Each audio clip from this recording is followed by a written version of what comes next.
শরৎ উদ্যানে মাদক বিরোধী অভিযান চালাচ্ছে পুলিশ। আমরা পুলিশের সাথে আসছি। বেশ কয়েকটা জায়গায় মাদক যারা সেবন করে বা যারা বিক্রি করে তাদেরকে ধরতেছে কনস্টেবল বা এখানে অফিসার যারা আছে তাদেরকে ধরতেছে। হঠাৎ করে এইখান থেকে পুলিশ হলো দৌড় পেরে এখানে গেল। ওইখানে যা হঠাৎ করে দেখি চলে গিয়ে যে তুফাইলের সাথে চিল্লাচিল্লি লাগছে পুলিশের। আমরা দৌড় দিয়ে ওইখানে যাওয়ার পরে দেখি যে তুফাইলরা চলে গিয়ে উড়াধুরা মারতেছে কনস্টেবলরা। ঠিক আছে, মারার পরে তখন হলো কি আমি তখন কথা বলতে গেলাম, আমারও বাড়ি মারা শুরু করলো পাই। ঠিক আছে, আমার বাড়ি মারা শুরু করলো। ওনাদের পদমর্যাদা আসলে কি, যারা গায়ে হাত কনস্টেবল, সবাই কনস্টেবল, সবাই কনস্টেবল।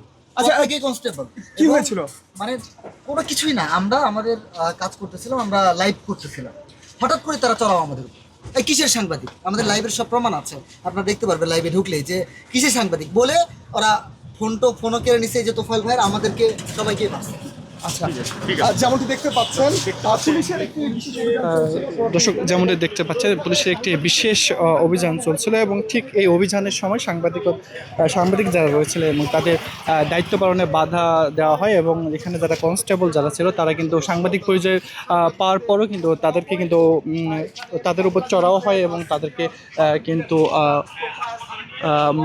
মারধর করা হয়। এবং এখানে কিন্তু রয়েছিলেন সিনিয়র মাল্টিমিডিয়া রিপোর্টার বাংলা নিউজের তোফায়েল আহমেদ এবং তার সঙ্গে আমরা দেখতে পেয়েছি এখানে আজকের পত্রিকার রিপোর্টার মিনহাজ এবং আজকের পত্রিকার রিপোর্টার রিপন এবং কালের কণ্ঠের মিনহাজ কিন্তু এখানে ছিলেন।